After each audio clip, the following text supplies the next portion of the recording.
वो क्या चीज है? यदि एक लोक में अनंतों लोग समाये हुए हो, कितने बड़े बड़े ये संसार, उसके सामने क्या चीज? कुछ नहीं। ये तो एक मतलब ये इतना सा है, जो चीज इतनी सी है उसमें उसका प्रमाण क्या यहाँ हो सकता? तो कहते हैं कि मैंने अपनी आंखों से देखा कि वो जो एक लोक, उसमें कितने लोग समाये हुए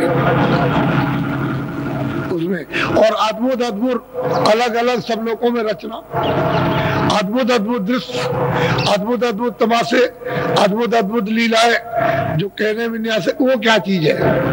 वो जानना चाहती थी, वो है क्या? बोलो।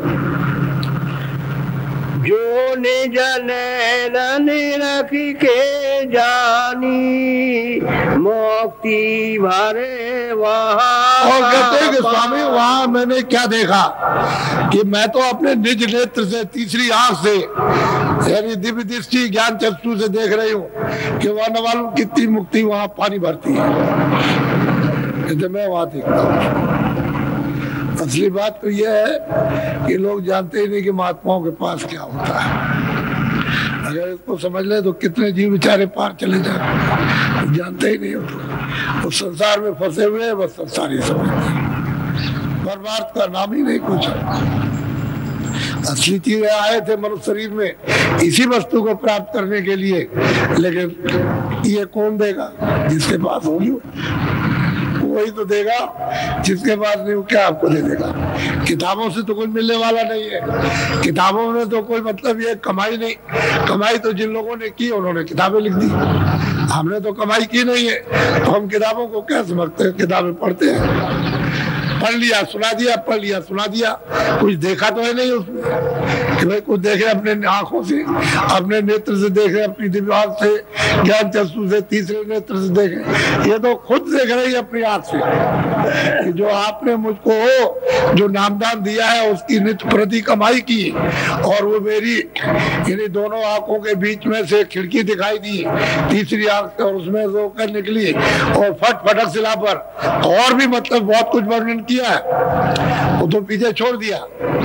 और भी वर्णन किया कि क्या देखा वहां, कह लगे ईश्वर का साक्षात्कार किया, वहां ब्रह्म का भी साक्षात्कार हुआ, बिल्कुल साफ ही साफ कहा। कहते हैं ये मैंने सब अपनी आंखों से देखा, और उसके परे जब गई तो ये देख रहा हूं कि एक लोक में अनंतों लोग, गिनती नहीं हो सकती इतने लोग समाये हुए हैं। वो क्या है महाराज? वो दया कीजिए, कृपा कीजिए, वो समझा दीजिए। बोलो विधि विधान के साथ।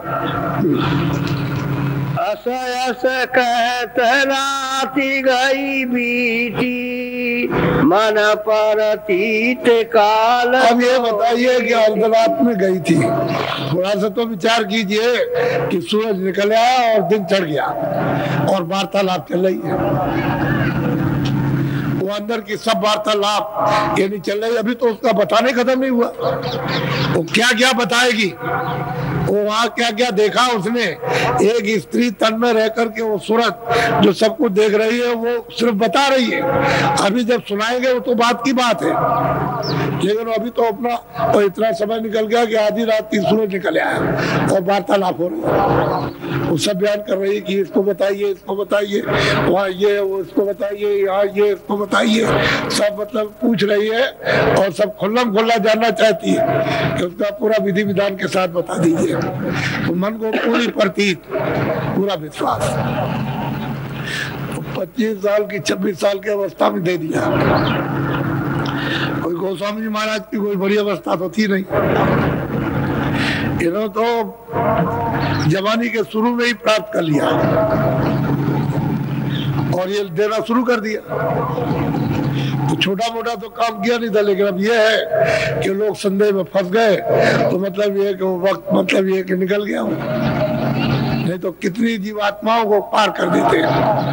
और उन्हीं की लिखी हुई एक रामायण का गाना गाते हो आप, और उन्हीं के पीछे ये ढंडोरा पीड़ा की नाचते के नाचते नाचते नाचते ये रहा।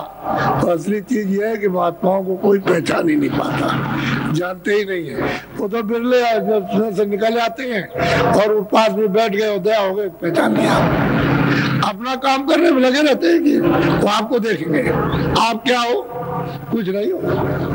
पड़े हुए फंसे पड़े हो और नीचे चले जा रहे गिरने के लिए उसी खंदक पे, उसी में गिर जाओगे पर कोई नहीं निकाल पाए, मनुष्य शरीर मिले ही नहीं, फिर क्या करोगे आप? उसमें कारागार में बंद कर दिएगा, ऊपर चलेंगे घन और बैठ वहां ठुकते रहेंगे और चिल्लाते रहोगे, लाखों मील आवाज जाएगी, रोने के बाद कहीं भी मैदान में कोई नहीं मिलेगा। ये दशा होती है। बड़े बड़े राजे महाराजे शहंशाह वह पीटे जा रहे हैं, चिल्ला रहे हैं, उनके छूटने का अरे कितने सज्जुग त्रेता द्वापर निकल जाए उनको समय नहीं मिलेगा। और जब पूरा भोग लेंगे उन नरकों का तो 84 में फिर बंद करेंगे, पूरी 84 भोग लेंगे, तब फिर आकर के फिर कभी मनुष्य शरीर न मालूम कितने युगों के बाद मिलेगा। ऐसे मिलता मनुष्य शरीर। ये जो आपको मिल गया ये समझो कि हमारे बड़े सौभाग्य मिल गया, फिर उसमें ये रास्ता मिल जाए। आपको कुछ देना चाहते हैं इसलिए बुलाते रहते हैं कि भाई कुछ अमूलक चीज ले लो और अपना काम कर लो। अपना काम छोड़ के दूसरे का काम करोगे अपना नुकसान हो जाएगा। यानी जानबूझ नर संग्रह करे, क्यों नहीं आफत में पड़ोगे? अबे देखते हो कि कुछ नहीं है अपना और फिर भी जबरदस्ती पड़े हुए उसी के साथ। यहाँ क्या आपका यहाँ कुछ नहीं, परदेश है आपका, यहाँ कुछ भी नहीं, कोई चीज आपकी नहीं। हमारा तो हम तो आपसे कहते हैं कि हमारा तो है नहीं है, ये किराए का मकान है मनुष्य शरीर, तो यहाँ क्या रहेगा जब यही नहीं है? इसी को खाली करना तो और क्या चीज है? क्या अपना है? कुछ नहीं, इसे सबको छोड़ के जाना। तो वही बात आपको याद कराते हैं, आपको कुछ नहीं, न बच्चा न बच्ची न धन न दौलत न मकान न जमीन न राज न पाट, तेरा कुछ नहीं है। तू वैसे ही फंसा पड़ा हुआ है, जल्दी तू चेत हो जान और अपना काम कर, अपनी दौलत को प्राप्त कर, अपने घर में चल और घर में पहुंचल आराम से रहना। वहाँ कोई तुझे निकालेगा नहीं, वहाँ तो दुख है ही नहीं। वहाँ कोई कभी जन्मता न मरता, न छोटा न बड़ा, न अमीर न गरीब, न हिंदू न मुसलमान, न शेख न सैयद, न ज्ञानी न अज्ञानी, वहाँ कोई नहीं। और ये मसाला वहाँ कभी जाएगा ही नहीं। ऐसा अखंड अविचल अस्थाई देश, वहां से आए हो वही वापस। अब यहाँ आ गए, भटक गए हो, रास्ता मिल नहीं रहा, कितने जुगान बीत गए, लेकिन अब की बार मौका मिला है तो अब की बार का रास्ता ले लो, चलो अपने घर की तरफ। दया हो जाएगी, अभी पहुंच जाओगे, नहीं थोड़ी देर बाद पहुंच जाना। चल तो बढ़ो, लेकिन कुछ नहीं है।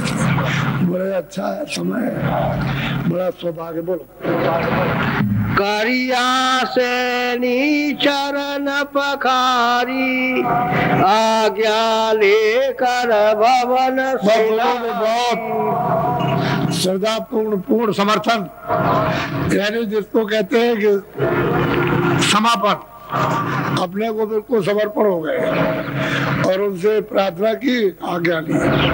फिर जहाँ ये लोग अपने अपने घर में रहते थे वहाँ आज्ञा लेकर के चल दिए, अपना काम हो गया उनका। दुनिया कहीं जाए उससे क्या मतलब? बोलो।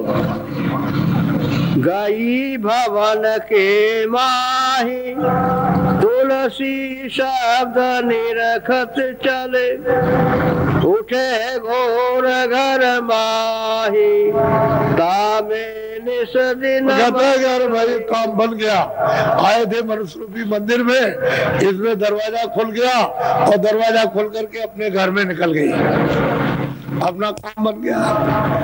क्या झगड़े झंझट में फंसना।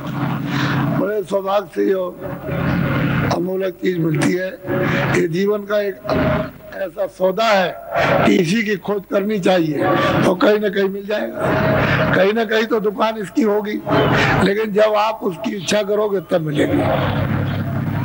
दुकानें तो बहुत लगी हुई है, लेकिन तुम इच्छा करोगे तब वो चीज मिलेगी, ऐसे नहीं। बोलो। करिया से घर सिधाई, अपने अपने मंदिर आई। निस दिन उठे गगन घन घोरा, तामे अटकी रहा मन। अब देखिए प्रतिदिन रोज आती जाती, अब रास्ता सुलभ हो गया, रोज जाना रोज आना। यानी कहते एक छिन भी नहीं छोड़ सकती, चढ़ गई उतर आई, चढ़ गई। 24 घंटे अखंड बाड़ी, देव बाड़ी, कीर्तन, आरती। वहाँ मतलब दिया बत्ती की कोई जरूरत नहीं, वहाँ अंधेरा है ही नहीं, अंधेरे का नाम निशान नहीं।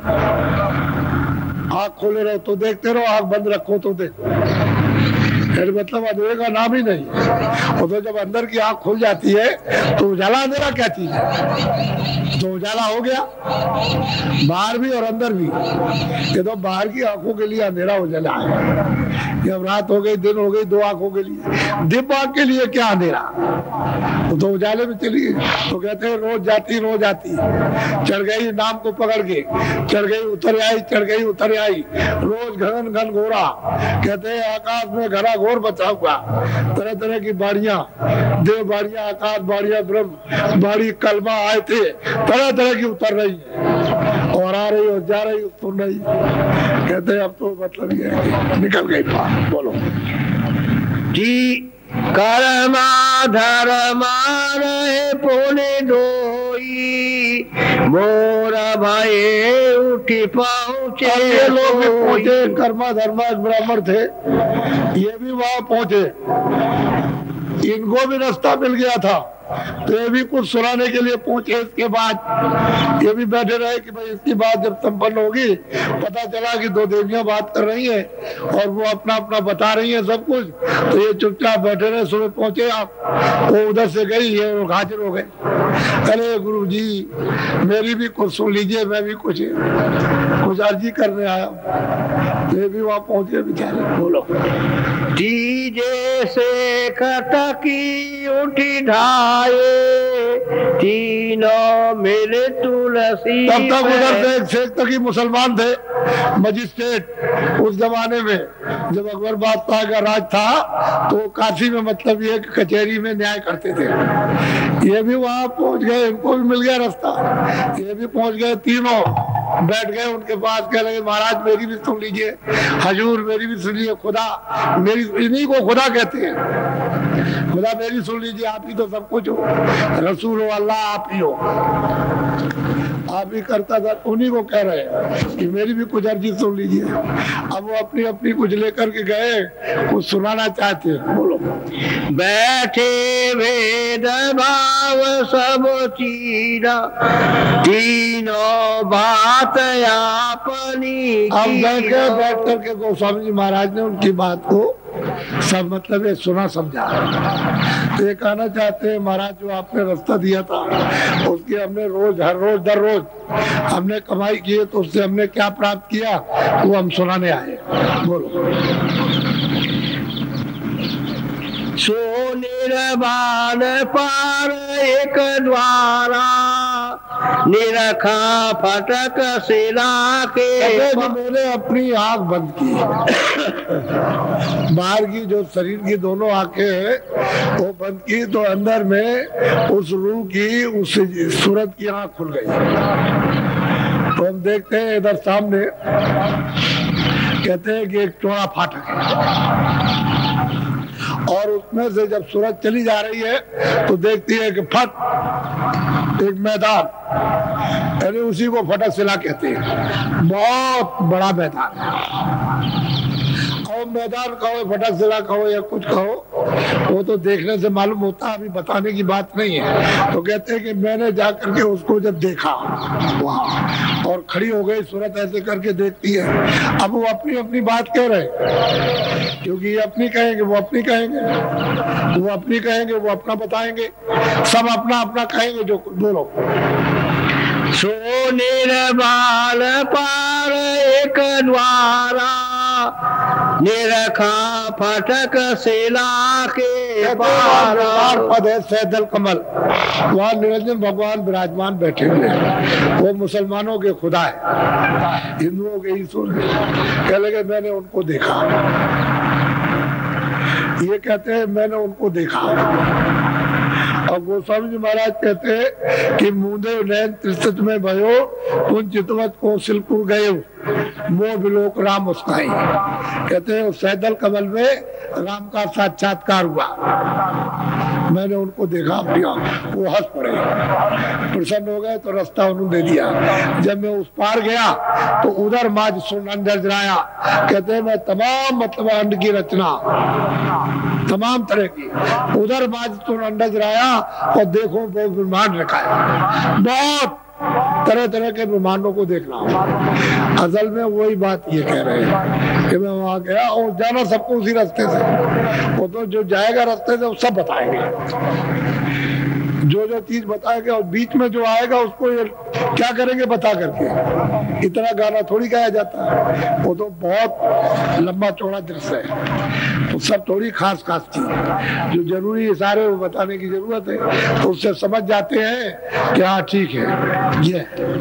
तो कह लगे मैं उधर गया तो देखा जाकर मटक शिला के पार एक निर्वाण पद है, स्थान है, और उसका मैंने साक्षात्कार किया, जो स्थान पर बैठा हुआ उसका दर्शन हुआ। बोलो। जावा देखा पुरुष नियारा ताकि शोभाया गम। कहते हैं उसके भी परे, और वो कहते हैं मैं उधर जब गया तो उसके परे देखा कि पुरुष न्यारा बैठा, उसकी शोभा उसका रूप रंग कहते हैं अद्भुत, वर्णन भी नहीं आ सकता, अपार है, बेइंतहा बेशुमार, उसको कोई कुछ कह नहीं सकता। कहते हैं मैंने दिव्य आंख से ज्ञान चक्षु से इसी मनुष्य रूपी इसी मंदिर में इसी शरीर में उस जीवात्मा को जगा करके और मैंने उसको देखा।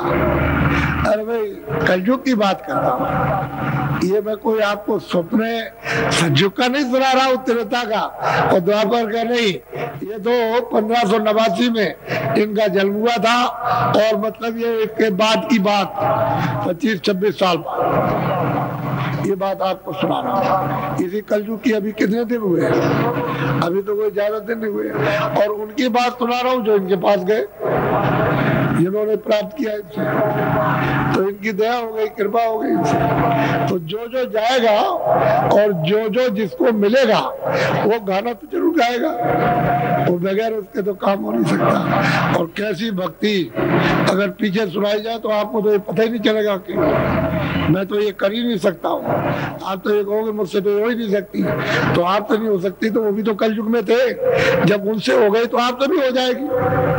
आप तो चिंता करते हो, चिंता तो उसको उसके हो जाओ, उसको अपना बना लो, आप उसके हो जाइए, उसको अपना बना लीजिए, उसको प्रेम कर लेने दीजिए, आप उससे प्रेम कीजिए, तो इतना ही तो करना है, वो तो सब कुछ हो जाएगा। किस चीज की कमी होती है, जिसके पास सब कुछ है सब दे देगा, सब हो जाएगा। लेकिन कम से कम गुड़ के गाहक तो बनो, जब गुड़ के गाहक नहीं बनोगे तो क्या ऐसे मुख मोड़ लिया चले जा रहे हैं उधर घूमते हुए। अरे मैं सामने आना चाहिए, वो तो सबको देने आया था कि काशी में जितने भी लोग आएंगे सबको देंगे, लेकिन तुमने उल्टा ढंढोरा पीट किया, तो उल्टा तुमने तुम्हारे कर्मों ने पीट दिया, और काल ने कर्मों के बस होके बहका दिया, तुम्हारी बुद्धि घूम गई और उधर गुमा हो गया। उधर कोई गए, पार होने वाले पार जा रहे, वो मतलब स्त्रियां पार जा रही, मुसलमान पार जा रहे, और ये जा रहे हो तुम वैसे रह गए। उनको नास्तिक समझने लगे, तो कभी कबीर को नास्तिक, कभी रैदास को नास्तिक, कभी तुलसीदास जी को नास्तिक, कभी किसी को नास्तिक ही नास्तिक, डरोरा नास्तिक के पीटते। तो आस्तिक कौन है, उसको ना बताओ कि आस्तिक। इसलिए ये राज अकथ कहानी का है।